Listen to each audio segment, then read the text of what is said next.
We've just finished recording the conversation that you're just about to listen to, and Mm. Kate and I are blown away by what Jake Ryan has to say and I what I he mean, talks I about. already had a fat crush on farmers Oh, did you? broadly. Oh my Oh, God. I never Yes. knew that. I feel like I could have been a farmer's wife. But Jake Ryan and what he and his family are doing on their farm has been so fascinating to listen to. So Jake is a regenerative farmer out of Manjimup, and we've asked He's him, young. yeah, He's a young regenerative farmer. yeah. So he's a fresh voice Yeah. in the food industry in WA, and he's got real clout and is inspiring other farmers and his own family to start farming in a more regenerative way, which, as he will tell you, means that eventually beautiful quality produce is landing on our plates. It's more nutritious. You know, the land is being sustained really well. Mm, We can grow more crops mm, out of this land. mm, mm. You're going to love it. Oh, absolutely love it. There is some science involved, but Jake explains it fabulously, I think. Welcome to the Curious Cooks podcast. This is a podcast that gets you thinking about what's on your plate and why it matters. I'm Kate Flower and I'm with my friend Tracey Cottrell, and we are talking to one of the most important, I think, fresh voices in the West Australian food scene, because there's no one more important than a farmer and a farmer who's doing what they do really, really well. So I'm going to hand over to Tracey because Tracey knows Jake Ryan personally, and she's going to do a little introduction and then we'll get to say hello to Jake. So, Anthony and I have had the privilege of knowing Jake for years and watching his journey from a quiet and very tall uni graduate to a confident farmer, husband, and still very tall father. As the third generation at the Three Ryans farm in Manjimup, Jake has brought fresh ideas and the courage to transform the way his family farm works with the land. He's pioneered regenerative practice with the goal of healthier soils, stronger plants, and more nutritious food, which is like the end Absolutely. thing that we You know, we're want. going to get the more nutritious food at the start and have healthier people, or we're going to be needing a lot more doctors at the other end. Absolutely. So, Let's have Jake, more of Jake. that's right. Jake's story matters because it shows how farming can evolve to support not just the health of the land and animals, but also the well-being of every consumer who shares in the harvest. So, Jake, you started work with your father in about 2017, I believe. So, what motivated your shift into regenerative practices, and how did your background shape that path? Yeah, well, thanks for having us, guys. Pretty privileged to be here, so pretty excited for a conversation. So I got into the whole regen ag sort of scene back when I was at uni. I used to be there, write my uni reports and whatnot, essays. Get a little bit bored while I was researching subjects on whatever it was I was writing our reports on. And I've got into people like Joel Salatin, Gary Zimmer, John Kemp, sort of like the big names in America that are like leading the way in regenerative agriculture. So I sort of got pretty keen on that. Once I got back to the farm, I sort of did 12 months on the farm, just doing what we do kind of thing, learning the ropes of how we were doing things. So I'd never done a full season. I went straight from school straight to university. And from there, I suppose never did a full season. So returning back from university, I went back open-minded to learn, I suppose, how the ropes are done, how dad and granddad had always done it. And after those first 12 months, I started, I suppose, floating the ideas of these regen practices.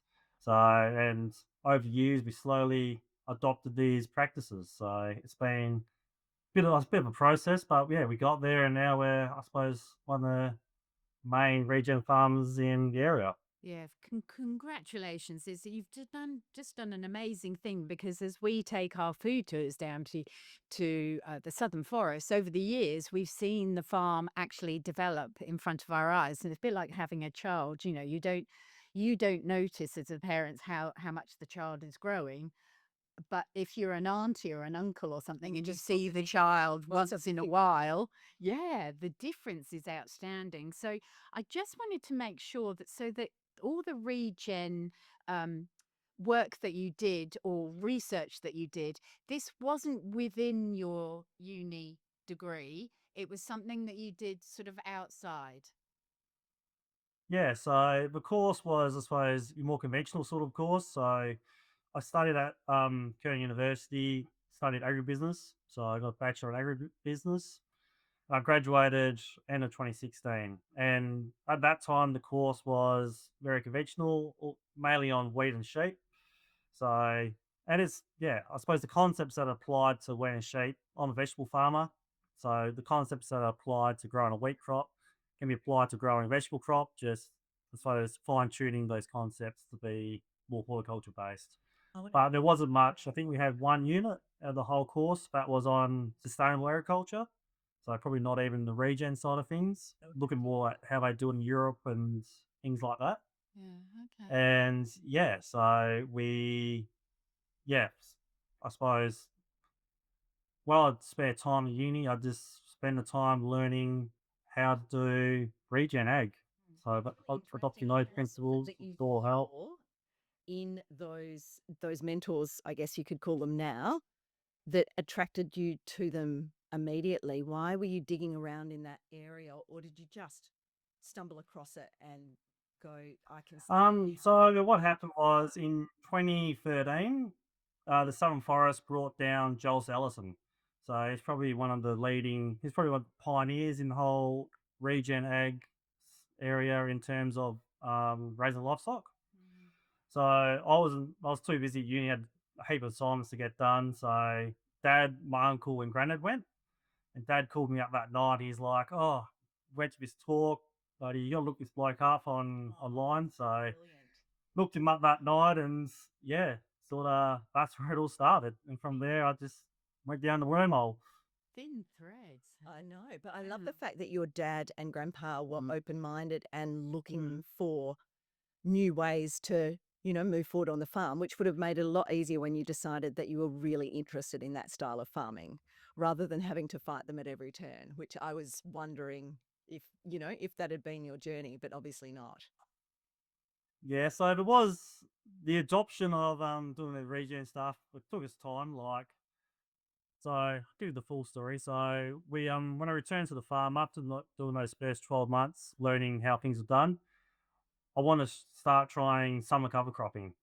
So because where we are in Manjimup, it's a Mediterranean climate. So hot, dry summers, cold, wet winters. We don't get a lot of summer rainfall. And I had the idea that I wanted to grow a summer cover crop, dry land, no irrigation. So we seeded a crop of millet and sunflowers. That gave me one paddock, which is where the chooks were running. So he said, have at it, give it a trial, see how it goes. So we planted the sunflowers and the sorghum, either millet, no, not millet, the maize, and it germinated and had 5 mils of rain, and it started growing, and then the rain stopped, and it didn't have another drop of rain, and Oh, you drive past and you look at it and go, oh, it's still alive, but it's going to die. you There's must no have had moisture. everything crossed. Yeah. And dad and granddad were like, it's going to die. There's no rain. Like, you need moisture to grow a crop. And I was like, I understand that. But supposedly these ideas of regen ag will, maybe these crops will get down deep, find some moisture and keep going. And yeah, by the end of the year, we had a full sunflower crop. And that really opened not only my parents' eyes and grandparents' eyes, but I suppose other farms in the area. It was So stunning. yeah, We walked through that crop, didn't we? Remember? You were picking you, sunflowers and giving them to all the people on the tour, and we were just blown away. It was like being on a movie set, this sort of Yeah. romantic, massive paddock full of It's a great way to sunflowers get and tourists into farming areas and understanding a little yeah, bit more about farmers. yeah. I was seeing pictures of the canola crops and people, head out to the wheat belt and get photos and Oh, things like yes, that. yes, yes. And, whatever it takes to get people into the country to have a look and, Mm. see how gorgeous it is and what farmers are doing. Mm. So can I just step back a bit, because I think it's really important for listeners to understand how your farm runs and what you actually grow and what animals you have on the farm. Can you just run through what that looks like, so that in just a very brief over look of the farm of what it looks like, Jake? Yep. So we run a mixed operation. So of livestock and cropping. So we do vegetables. So each year we grow about 35, 40 hectares worth of vegetables. So these are all brassicas. So cauliflower, broccoli, cabbage, kale. And they mainly end up in your process lines. So think those bags of coleslaw you buy in Coles, Woolies, Aldi. But from November through to May, maybe 80% of the cabbage in there will come from our farm. And then we put a little bit of sell a few of the cauliflowers to the fresh market. Think places like Gilbert's, Plumber Farmers Market, a few IGAs. Fantastic. We also have Gilbert cows. cauliflower and a 2 for absolutely 5 brilliant. broccoli situation. Yeah, and this is exactly what people want to know. Where can we buy your produce? You know, everyone leaves the farm going, I want some of Jake's broccoli and cabbage and everything. So that's perfect. Okay, and then we go on to the animals. So Gilbert's is where you buy our cauliflowers in the sale muds.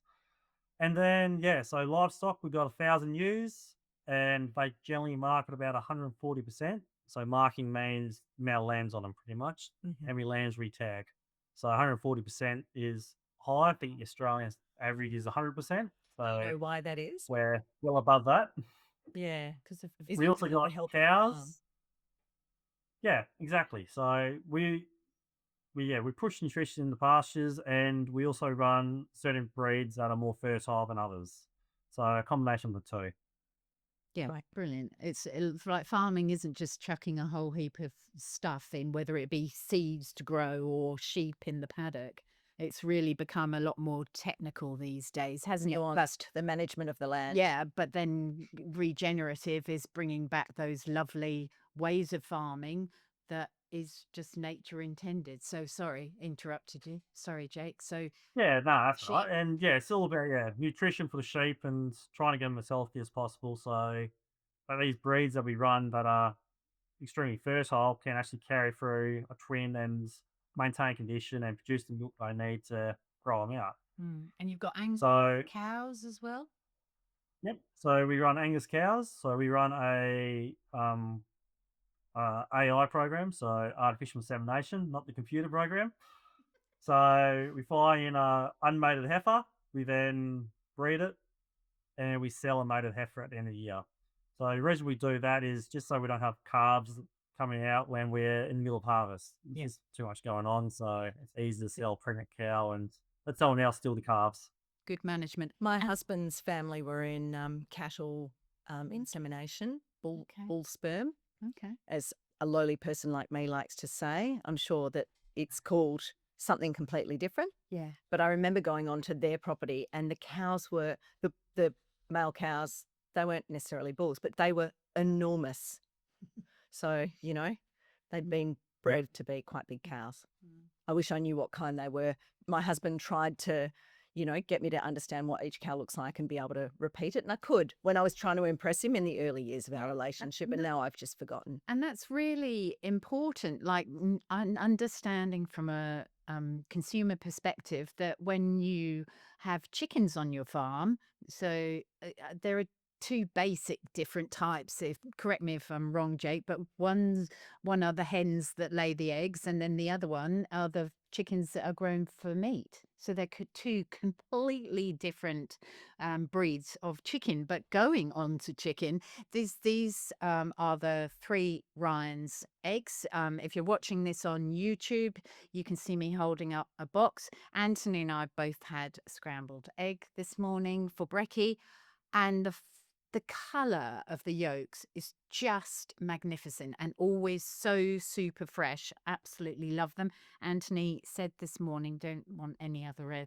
eggs and ever again. But we've also got that lovely relationship with you, Jake, coming to the farm, showing people. You talk about the chickens. I've even got you to crack an egg open in your hand to see how it sits up fresh, and it sits up. So the recipe, we always give everyone a recipe each week. So the recipe for this week, yesterday I made some custard with your eggs, and it looks like I've used custard powder because the color is so bright, but I've got some little blueberry custard tarts.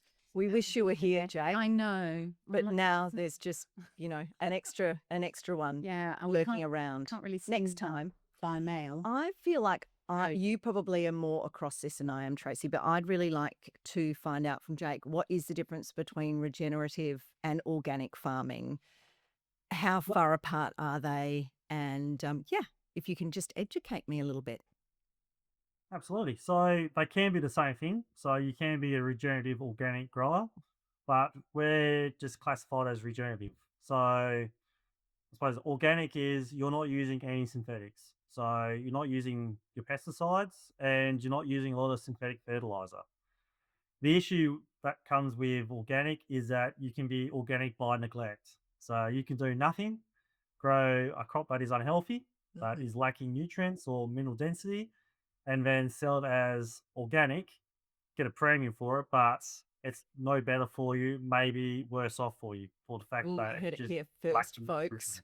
Jake's making a big call. No, but But if that's exceptional. true. Truth. At the end of the day, every business is only as good as the people who run it, basically. Isn't it really?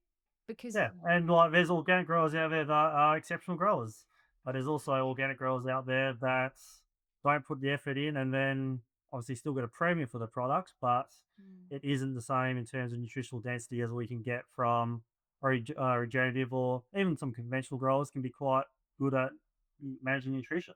I do So is, people demonize fertilizers and sprays, but I also know that a lot of farmers are managing that really well. So by the time the crops are coming in, the spray's worn off, or, that's just the outer shell of what I know. But Jake, tell us more about that and how I saw that you have managed to cut your fertilizers by 50% and grow your yield. So tell us a bit about that. yeah, so we're classified as regenerative, so we're pretty much trying to follow the principles of nature. So it's all about, yeah, looking after those natural ecosystems, managing soil, trying to build soil carbon, and increasing the nutrition or the mineral density of the plants. So the way we do that is we grow as cover crops. So we use our pastures as our cover crop. So we go 1 year vegetables, 4 years pasture. The idea there is that our vegetables probably degrade the land because it's a monoculture. So every time you grow a monoculture, you lack diversity in the soil. Less diversity in soil means you got different root exudates. So a root exudate is a sugar that's put out into the soil. These are the microbes. The microbes then sequester carbon, and in return, they give the plant nutrients. really So explain. by I love it. by increasing the amount of microbes in, I suppose, the microbiome of the soil, that's how we got microbiomes of our gut. The stronger your microbiome, generally, the healthier you are. The stronger that microbiome is in the soil, the healthier the plant is. And the more minerals that plant can absorb, and hence the more nutrient dense that food can be for you. So what we do is we apply a lot of things like we use a lot of we still use herbicides and we still use pesticides. So we got to control insects. I mean, at the end of the day, if you got a cauliflower on the shelf that has grub holes or damage to it versus one next to it, the consumer will always subconsciously go for the one which has it at the marks. We're very So these days, we'll aren't be we? able to, yeah. And I think the problem is the standards have gotten so high, like because like we push such high quality on our shelves that the following year you got to sort of do better so that you're the cauliflower that gets chosen, not the one next to it.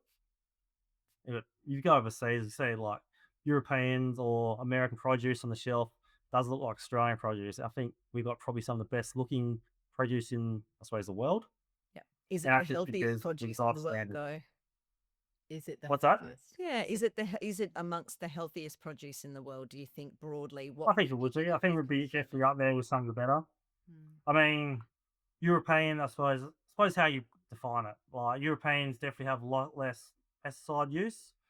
And I suppose that's where the issues come in. So the way we manage pesticides, obviously we use insecticides, we use herbicides, but we also put out things like biostimulants with those pesticides. The idea there is that we're trying to get the biology working on those chemicals, break them back down into the, I suppose, components, hydrogen, carbon, oxygen, so that they're no longer active in the soil and in the plant, so that when you consume our produce, there's now no chemical residue because we've used microbes to break that back down into, I suppose, its Yeah. So components. canola's always had a terrible name for itself. People got really panicky about Mm. canola, Mm. and it does, I believe, need to be more heavily sprayed, but also some farmers are managing it beautifully. Tracey, I wanted to introduce our listeners to our proud Series 1 podcast sponsor, Urban Forager.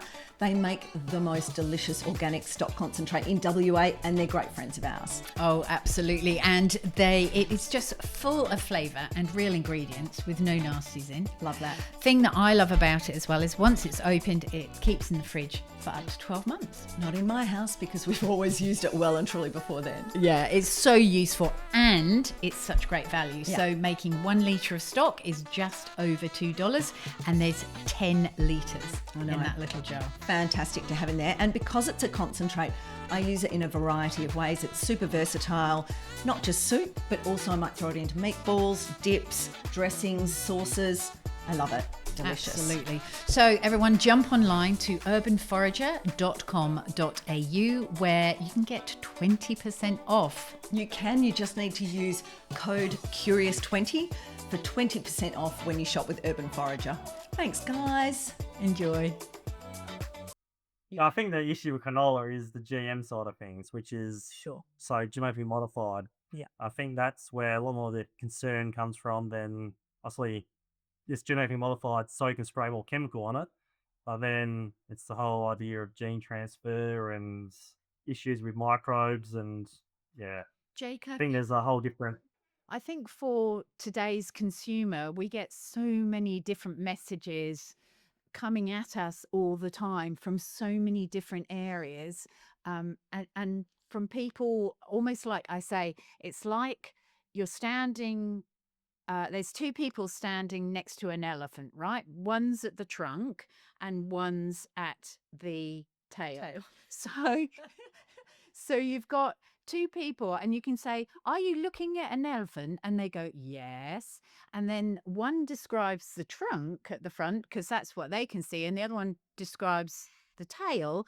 And it's two completely different aspects or opinions of looking at that elephant, but it's still the same thing. So I think that that's really is that confusing, Kate? Carry on. Come on, wrap it up beautifully, tied in a bow. So I think for people to understand that, as you said, there's that balance of having a crop, because sometimes if you get a plague of locusts, there's no way that you're going to be able to rescue that crop if you just carried on regeneratively, but you need a little bit of help from some sprays to control that so that we still have cauliflowers on our shelves. Otherwise, we wouldn't have it. And the supermarkets, the shops would say, "No, thank you, Jake Ryan. We don't want your cauliflowers because they've all got bug holes in it." And do we want to feed the Yeah. hundreds of millions of people, billions on the planet, or do we not? And I think there has to be a little bit of, us going, the reality is a lot of people don't, we care because we're lucky enough to be able to even think We're about what's on our interested. plates. We're interested. There's a lot of people around the world who will take whatever they can get their hands on.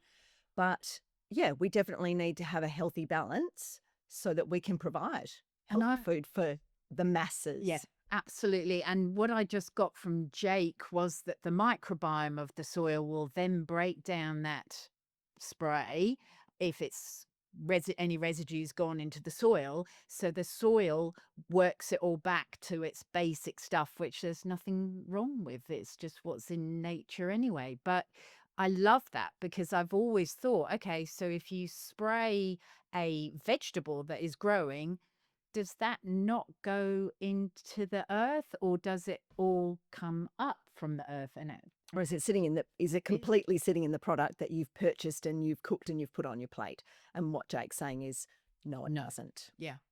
If it's well managed. Yeah, so it's all about breaking it down, and it's not just that. It's also we use a lot of softer chemicals, so we're not going for the nuclear bomb. We're just going for something a little bit softer. So again, like a lot of chemicals we use are actually derivatives from natural products. So from different bacteria and things like that have shown, I suppose, toxicity to a caterpillar. So extract that out of that bacteria, and we use things like that. Yeah. So So we're trying to use the softer chemicals as well, yeah.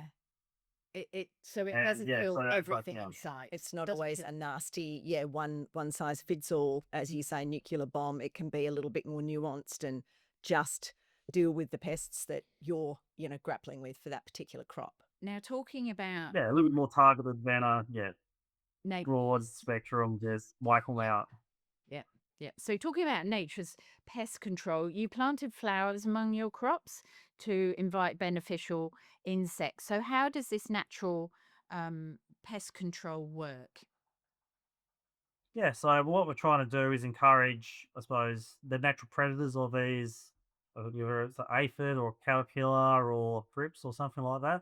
We're trying to encourage their native or their natural predators to come in. So things like the Diadema wasp, which is a predator to the caterpillars that eat our cauliflowers, or ladybugs that eat aphids.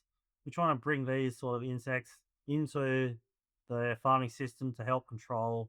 I don't want to do 100% control, but I'll help take some of the load off so that these softer chemicals can take out the rest, kind of thing. So you're So building up both the this chemicals, army of bugs. And different levels of yeah. things. So not all relying on just the pesticides. And what about bees? Because I love bees. Everybody loves bees. We're hearing about how bees are, disappearing rapidly. When you plant those flowers, does that also bring in bees? And do you need those to kind of assist with the other crops? Or is that just a completely different thing and I'm just getting romantic about bees? No, that's probably bees aren't the priority for us in our system. Like none of our crops are pollinated, so cauliflower, broccoli, cabbage, kale. You're eating either the flower bud or the leaf, so there's no pollination required. So we're more interested in the wasps and the ladybugs and lacewings and things like that come in and I suppose more predatory insects rather than pollinators. And I mean, it's always nice to see said bees in the how field. many of those bugs have kind of come in? Like, would you look at a square meter or 10 square meters of a flower bed and just try and check how, what the level is of those beneficial bugs that you've You managed? can do, but it's generally easy to look at things that are being parasitized. So the wasp that we use will actually lay its eggs inside the caterpillar, and then you can actually see That's the nice. caterpillars that have the eggs in them, Oh. or aphids that have had another wasp that lays an egg in it. You can see them. So it's probably easier to see the dead bodies than it is to see the actual beneficials. But Okay. you see beneficials everywhere. So Yeah. Okay. That sounds horrific, and I hope that never happens to us as humans on the earth. But I can understand how you'd need that I do. how you'd need that to be happening on the farm.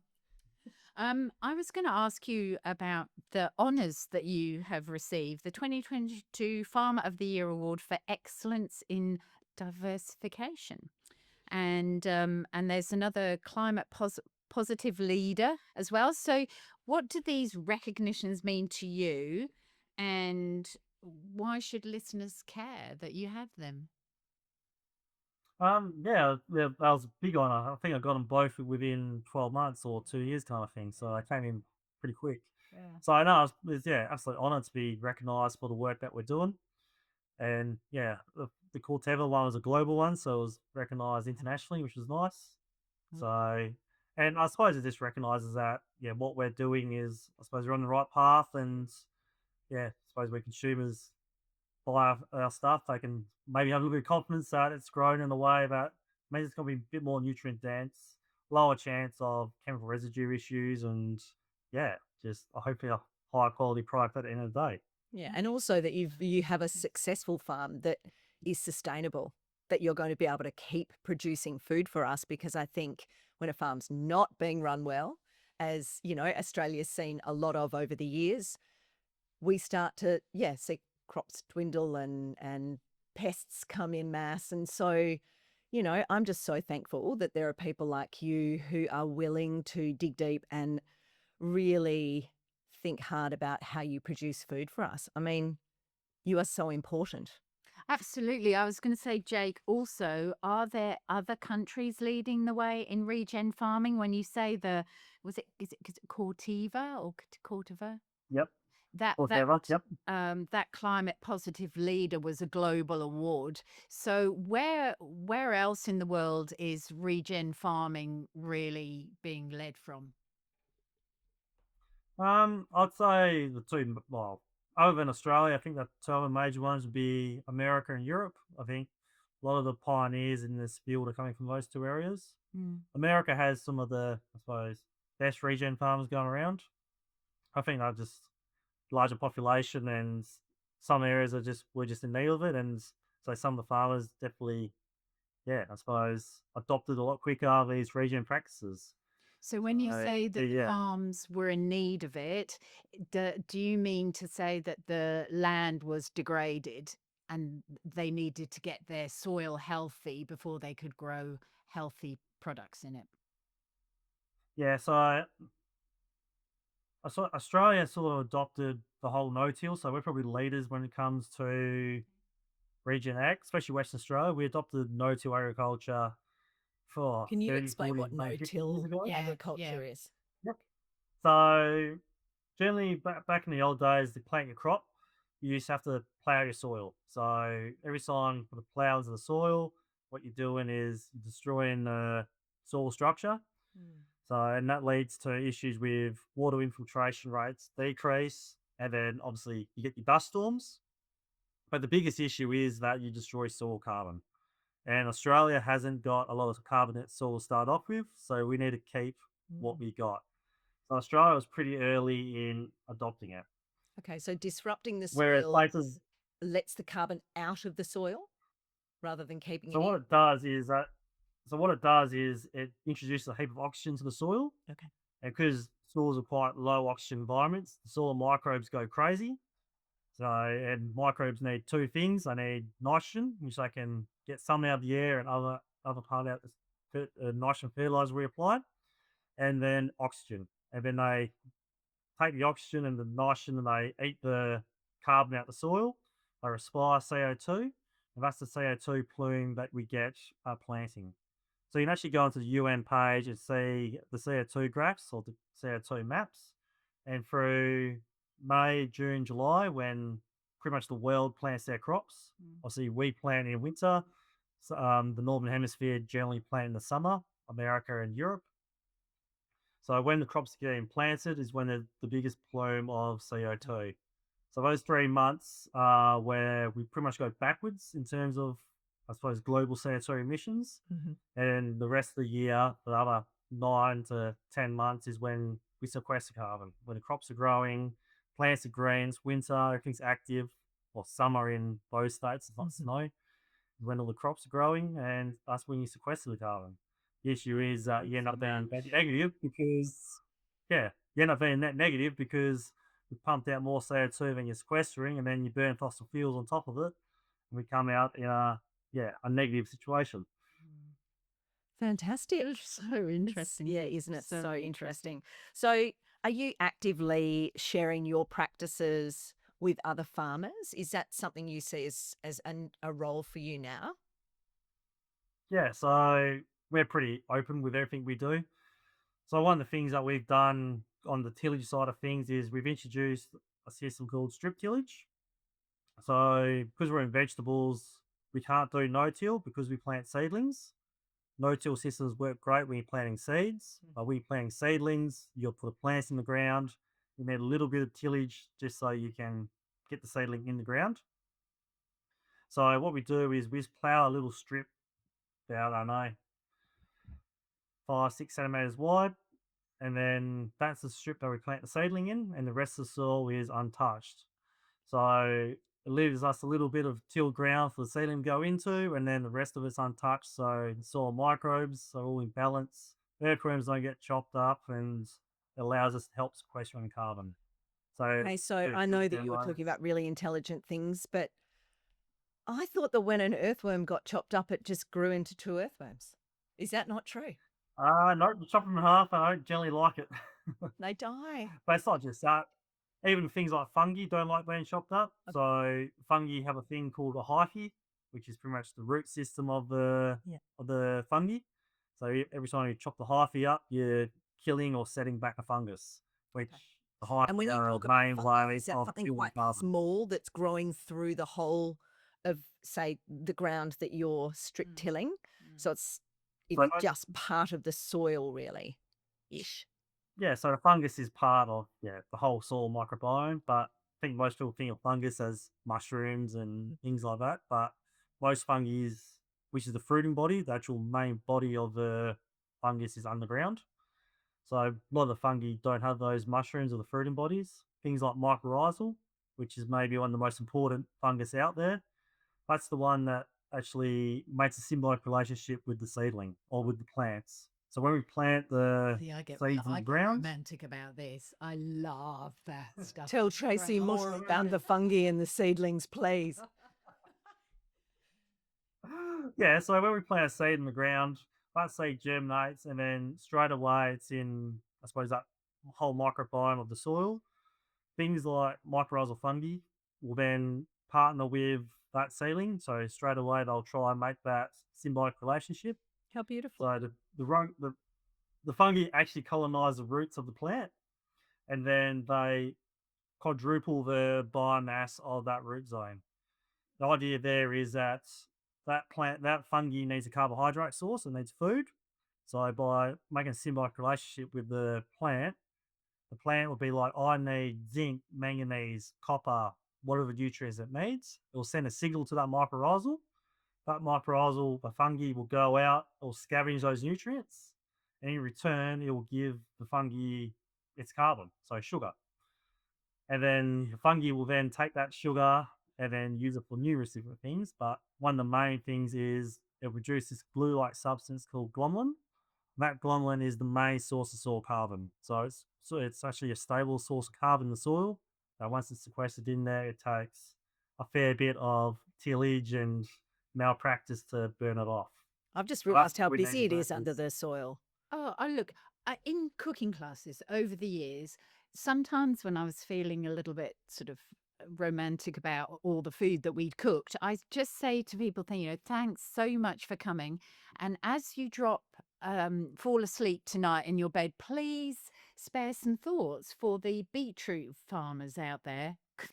It's like if we use beetroot because they've gone and they've planted all those beetroots, all that magic has happened under the soil, and then it's grown, it's harvested, it's gone into the shop. We've had it and we've made this beautiful beetroot hummus or whatever it was.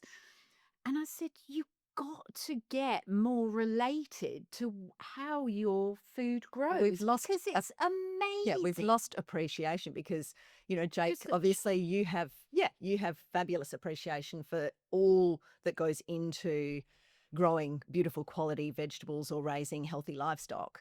But we feel like this food's just landing on our plate. There's no real respect. There's lots of my children saying, I don't like that and da da da. And I think ultimately, unless we start to stop and think and appreciate, things are going to get tricky for us.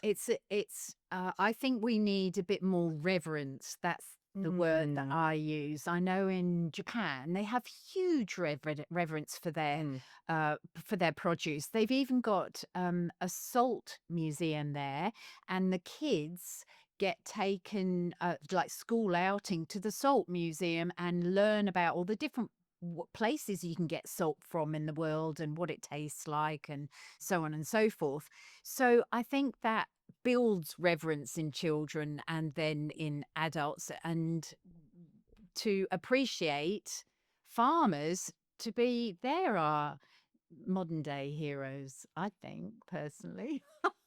But I've been lucky enough to be able to go to farms like Jake's and learn from Jake over the years. And I just get so excited hearing it being spoken about from Jake and other farmers because they have worked so damn hard to keep our soils healthy and improve the health of our soils so that at the end of the day, we can be a healthier community by eating all this fabulous fresh Well, I can't wait produce. to eat the custard tarts. Right. What's next, Trace? What are Oh, you going what's to ask? next? I know we're getting Okay. carried away. Sorry. We've Well, got this professional here and we're just waxing lyrical about how much we love farmers. But Jet, I think, as I've got written down here, we've seen you in action on our food tours, and your first-hand knowledge blows everyone away. So, have you told us already, or is there another insight or story that you love sharing when visitors comes to the farm, and you can see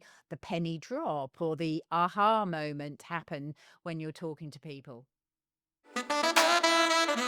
Matters of Taste food discovery tours are all about connection. From city streets to country back roads, we take you behind the scenes across WA to meet the people growing and making your food. Taste incredible produce, share stories, and join a community of food lovers on one-of-a-kind adventures you'll never forget. Explore upcoming tours at mattersoftaste.com.au. It's probably a lot. I think the key one is maybe, I don't know, probably the idea of mineral nutrition in terms of how important it is for crops and then how it carries over to human health. Yeah. Obviously, we focus a lot on foliar spraying. So the idea there is that we spray most of our fertilizer on rather than applying it to the soil. The idea there is that as plants have evolved over time, they started off in the oceans. Roots were just an anchor. The leaves were how they absorbed all their nutrients through the seawater as it's floating in what is a big fertilizer. So as they evolved to go on the land, the roots gained the ability to absorb nutrients, but the leaves never lost the ability to absorb nutrients. So when you spray fertilizer onto the leaf, it's 10 to 12 times more efficient or effective to go through the leaf than is the soil. The idea there is that when you apply it to the soil, you put it in there and then you've got all these other things going on in the soil. Some microbes might take some nutrients. Other nutrients are tied up with things like maybe aluminium or iron or excess calcium in the soil, which make it then unavailable. So by going through the leaf, it means that we can dodge all that's going in the soil and I suppose direct and inject it into the plant. So what we do is we generally do like a SAT test, which is pretty much a blood test for the plant. We find out what it's deficient in. We then make a foliar fertilizer with things like zinc and manganese, copper, cobalt, selenium. So you give it a Spray it supplement onto the plant. regime. Pretty well, yeah. Yeah. Exactly what we're doing. We give it the supplements to boost it so that things that it's lacking out of the soil, we can then top it up so the plant can then grow healthier. And by doing that, it means that the plant can then photosynthesize more, which means it makes more sugar, which means it hunts more sugar to the fungi in the soil, which then you grow more carbon. By doing that, you unlock more nutrients out the soil so that the plant can access more. So it's a whole cycle of trying to the healthier plant, the healthier soil, which means the better the produce you grow off of it. I So, love it. And that's what people want to hear, like that beautiful reassurance that what you're producing for them is so good for them. Is it my turn or your turn for a Oh, question? you can go. You go. So 'Cause your many questions. I know your questions are really interesting, as in like finding more out about Jake rather than well, I like, know. not that the farming's not interesting. The farming's sitting on the fascinating, edge but of my I must seat. admit I am, there's who made you who you are and why you're doing what you're doing. That personal side of your story is always going to be really fascinating. What's the benefit to your family of living and working on the farm? The biggest home office ever. So you're in your home office every day. What do you feel like the benefits are to you and your family living this lifestyle? we're still close. I mean, we work together. We don't live together, but I mean, we see each other every day. My son Village is Lincoln, strong. It's family. Yep. the village is strong. Mm. Just had a son. He's 10 months old now. No, 11 months this month. Yeah. And so he gets to see grandparents all the time, and we're just a lot closer, I suppose, because we work together every day, and makes our bond a bit stronger. That is the best. I You know. can't, you Yeah. can't wish for any more. We are all missing the village a little bit. Yeah. So it is, what a great way. And not all farming families get on that well. No, so that's So congratulations. Yeah. It's not always easy working with your family every day, but obviously you guys have a fabulous relationship and generally really enjoy being around one another. Yeah, we make it work. I mean, it's not as if we don't have disagreements from time to time, but I suppose you just get over it and yeah, you move on. I agree. Just talk it out. Trace and I duke it out Yeah. and then just move on. Yeah, it's all about communication. Communication, really important. So, Jake, farming's never straightforward. So, what's been the biggest challenge in transitioning to regenerative methods? And what's been your most rewarding breakthrough? Because I'm sure you've had lots. Oh, Sorry, so digging deep into the all right, memory you back deep. because you're really up and running with regenerative farming now. So, Yeah, so I think the biggest one's probably been strip tillage. I mean, that was the one that really made us say that or the holistic grazing. So strip tillage was a big win for vegetable production, like I was saying before. By only tilling that little strip where the ceiling goes means the majority of our soil stays untilled, so it's healthier. The microbes or microbiome is still there, and so when you go back into that pasture phase, you've got a lot healthier soil to grow the pastures for the livestock.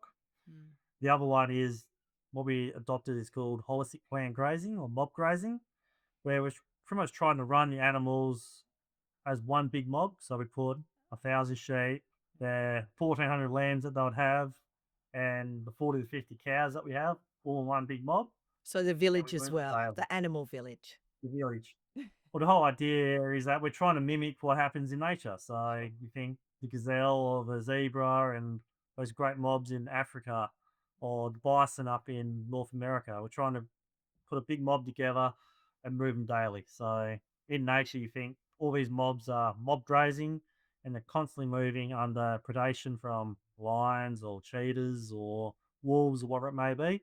So they're constantly moving to new ground. The idea there is that when you do something like that, the plants respond really well, which when plants respond, it means the soil responds. So what you do is the plants, because they've evolved with these herbivores grazing them, they've got storage for a new leaf in their root zone. So when a plant shoots this new leaf, it costs that plant no energy, like there's no expense to the plant because they've evolved to have that top grazed. But if you set stock and you leave the animals in there for 3, 4, 5, 2 weeks, whatever it may be, it means that when that plant shoots that new leaf and a cow or a sheep comes across and chews that new leaf off, it then has to draw energy out of that root zone and grow a new leaf. And by pruning that root zone means you got less root zone in the soil. So when the season dries out quick, at the end of the season when it stops raining, your pastures die off quicker because they've got a smaller root zone. There's less roots in the ground feeding those microbes. So by moving the animals daily, it means the whole system just works better. How quickly did you see positive change when you started implementing that? Uh Pretty much instantly. So if you think the easiest way of describing it is like if you have a paddock and they're in there for 7 days, you split it in 7 days. By the time we're in that last section, there's already 6 days of rest or growth in that first section. So any times that out by, I don't know, say 10 paddocks, you got 2, 3 weeks worth of rest. All of a sudden that grass is then maybe 3, 4 times taller than what it was when it started. So you got more biomass there and the animals respond better because there's more biomass, less parasites because it's been rested for so long, there's less fecal matter. So it just means healthier plants, So healthier too animals. much animal fecal matter can just kind of saturate the soil. No, it's more not enough rest between having a lot of fecal matter and then grazing it again. So if you think like the parasitic worm that infests the stomach of cows and sheep, Yep. that can only live outside of a hose for 21 days. So if you then graze it for 7 days' time, that little larvae can then reinfest the Okay. sheep when they come back. So there's so many parts to that puzzle, isn't there? It's I fantastic. remember when you first started doing that and you put your cows and your sheep together, and people were like, hang on a minute, there are two different animals in that field, and it's Shock just horror. like a shock horror. But there is a reason for having the animals as well as the crops, aren't there? The animals actually benefit the land as well. It's not just for the animals' benefit that you're um, uh, like get increasing the nutrition value of the soil for them to eat the food. It's also what they do to the ground while they're there in a short period of time. And as you say, like grazing animals will move on in, the big plains in America or whatever. Grazing animals will move on, and that area that they've grazed will then have time to Replenish. improve and replenish. Is that correct? Yeah, so cows and sheep have got a really bad rap lately for Australian emissions, and they're killing the planet because they're burping too much, and the methane's killing the environment. In our system, the vegetables are degrading the soil, releasing more CO2 into the atmosphere, and the cows and the sheep are the things that are actually sequestering the carbon. Yeah. So when you graze like we do, you go through and, like I was saying, it takes that top off, shoots a new leaf. Mm-hmm. When it does that, you're signaling to the plant that the plant's like, shit, I've got no top left. I need to get some zinc. I need to get some phosphorus. So it then drops a heap more carbon into the soil, feed those microbes to get more nutrients into the plant. The other thing is, because you're feeding them grass, like ours are all finished on grass, the idea there is that the rumen pH stayed at 7. As soon as you start feeding a rumen, so cows and sheep are rumens, they got 4 stomachs. When you start feeding them grain, something they're not supposed to eat, it drops the rumen pH down. There's a certain set of microbes in the gut of the rumen that then control pH. So what they do is they take carbon out of the food stock, out of the feedstock. They then grab the hydrogen ions, which are making the rumen acidic, attach 4 hydrogen to a carbon, you made methane. The cow burps out methane, trying to bring the pH of the stomach back from 3 or 4 because you fed it grain back to 7 where it's supposed to be. So by having a grass-fed state, it means that you're feeding an animal, nutrients that are Natural to controlling the rumen pH, which are then contributing to less methane. So I that's feel where we have like, learnt some point. so much. I'm going to be processing this. I'll be lying in bed thinking about some of these little things that you've shared with us today. It's been so educational, and hopefully one day Tracey drags me along and I get to meet you at the Three Ryans farm. I've been buying your eggs for years and accidentally buying your cauliflower. Didn't know, but it's delicious. Oh, no, that's right. That's right. So, Jake, just to wrap up in a few sentences, why does your farming approach matter for the health of families, land, and the broader environment? And what can consumers do to support approaches like yours? Probably still my dad's favorite quote, and you are what you eat eats. Yes. So you are what that You eats. Yep. I love you are what that sheep ate. Yep. Like you get the minerals in the animals, then the animals then obviously sequester that into the muscle, and then you're eating something that is more nutrient dense. So you are what you eat eats is pretty much the take home message. It's all about Okay, looking well, I'm after the taking it soil, home to looking share after. with my children.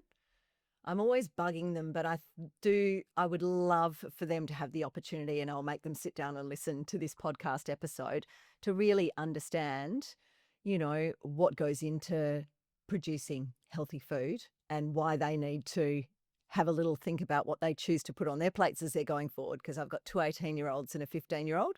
So they're quite independent now with what they can choose to eat. And all I can hope is all of the bugging and conversations over the years, sinks in. It does sink in, but it comes out a little bit further along the line. Yeah. Jake, so lovely to meet you. Thank you so much for taking the time to put up with us while we organised our remote chat. And we look forward to seeing what you do on the farm and how it progresses for you and your family. Lovely to talk to you, Jake. Thank you so, so much for being with us. Oh, thanks for having me, guys. It It was great fun. Thank you for listening to this episode of The Curious Cooks. And if you know someone else who would enjoy this conversation, please share it with them. We love hearing from our listeners, so let us know what you are curious about. You can follow us on Instagram at Curious Cooks Podcast and keep listening on Apple Podcasts or Spotify. And if you like to watch and listen, subscribe to The Curious Cooks on YouTube. We'll see you there.